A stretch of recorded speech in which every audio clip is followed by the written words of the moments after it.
আসসালামু আলাইকুম। আমি আজকে আপনাদেরকে দেখাবো একটা ঘুঘুর বাচ্চাকে আমি কুড়িয়ে নিয়ে আসছিলাম পুকুরে থেকে, আর একদম ভিজে চুপচুপো হয়েছিল। তো তখনই হচ্ছে এটা উড়ে যেতে পারতেছিল না। তো আমি এই ঘুঘুটাকে আজকে দেখাবো কিভাবে খাওয়াচ্ছিলাম, কিভাবে কি করতেছি। আর হচ্ছে ঘুঘুটাকে আমার পাখির কলোনির ভিতরে রাখবো ফার্স্টে, আর যখন এটা বড় হয়ে যাবে তখন আমি ছেড়ে দেবো ইনশাল্লাহ। ঘুঘুটা এমনি হচ্ছে যে হেলদি ছিল আলহামদুলিল্লাহ, খুবই সুন্দর স্বাস্থ্য ছিল, উঠতেও পারতেছিল। কিন্তু আমি যখন হচ্ছে যে পুকুরের পাশ দিয়ে যাচ্ছিলাম, হেঁটে দেখি যে পুকুরের মাঝখানে পড়ে গিয়ে আর উঠতে পারতেছে না, অর্থাৎ ওর পালকগুলাও ফেদারগুলো পুরোপুরি ভিজে গেছে, যার কারণে ও আর উড়াউড়ি করতে পারতেছে না, আর ওর মা হচ্ছে যে নিতে পারতেছে না। তো যাই হোক, পরবর্তীতে আমি নিয়ে আসলাম। এই অবস্থাতে যদি আমি ওইখানে রেখে আসি, হয়তো বা কোনো পাখি খেয়ে ফেলবে, কাক বা হচ্ছে যে শিয়ালে বা কোনো কিছু খেয়ে ফেলবে। তো সেই জন্য পরে ভাবলাম না, আমার পাখির কলোনিতে নিয়ে রাখি ওকে, রেখে স্প্রে করে ঢুকাইছি ওকে, রেখে দিয়ে আসছি। আমি দিয়ে আসার পরবর্তীতে গিয়ে দেখি যে ও আর ওইখানে নাই। ও দেখি পাখাগুলো আর ফেদারগুলো সব শুকিয়ে গেছে, শুকিয়ে যাওয়ার পরে ওড়াউড়ি করতেছে, ওর এই কোনায় ওই কোনায় ঘোরাঘুরি করতেছে।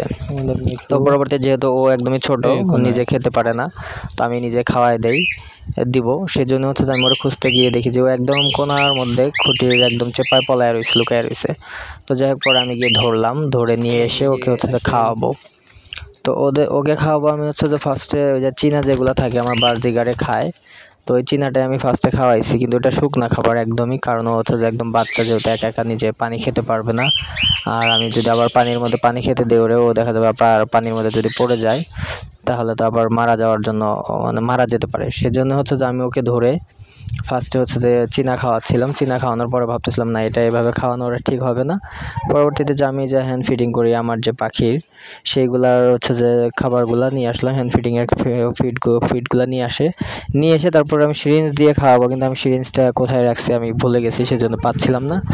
তো যাই হোক, পরবর্তীতে আমি যে বাচ্চাদের যে খাওয়ানোর যেইগুলো থাকে, বেবিদের যে হচ্ছে যে টিউবগুলো দেয় যে মেডিসিন খাওয়ানোর জন্য, লিকুইড টাইপের ওষুধগুলো খাওয়ানোর জন্য, তো আমি সেই টিউবটা নিয়ে এসে ওকে হচ্ছে তো ওইটা দিয়ে হ্যান্ড ফিডিং করাচ্ছিলাম।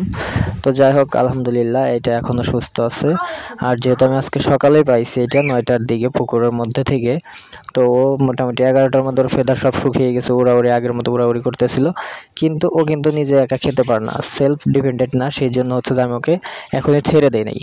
ছেড়ে দিলে অবশ্যই ও অথবা কাকের কাছে যায় পড়বে, কাকে খেয়ে ফেলতে পারে, চিলে খেয়ে ফেলতে পারে, নিচে থাকলে সাপ পোকামাকড় খেয়ে ফেলতে পারে। তো সেই জন্য আমি হচ্ছে যে ভাবতেছিলাম যে না, আমার যেহেতু কলোনিতে আছে তাহলে ওখানে রেখেই তাহলে ওকে হ্যান্ড ফিডিং করাচ্ছিলাম।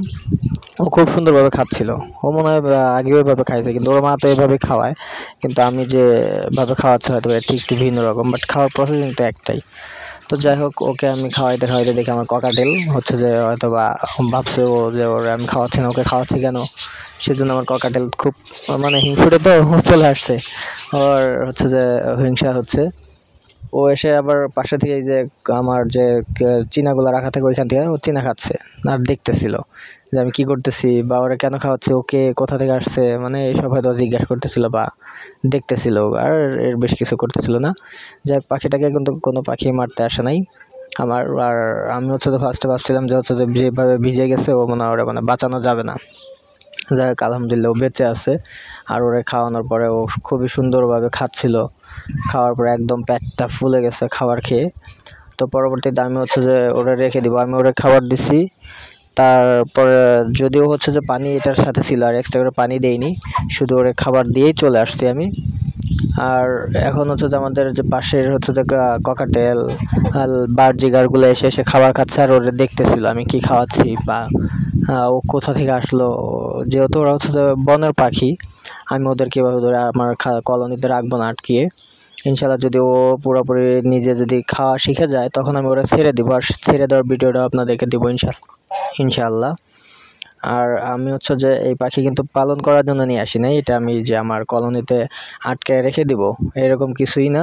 যদি কেউ ভাবেন বা হচ্ছে যে যদি কোনো মানে বাজে কমেন্ট করতে চান বা সরি টু সে, এটাকে আমি আমার কলোনিতে রাখবো না। এটা শুধু জাস্ট ওরা শিখছে একটু একটু, আর একটু ওরা শিখুক, আর হচ্ছে ও একটু নিজে খাওয়া শিখুক, তখনই আমি ছেড়ে দিব। আর সেটারও একটা ভিডিও করে দেবো ইনশাল্লাহ। সবাই ওর জন্য দোয়া করবেন। আল্লাহ হাফেজ।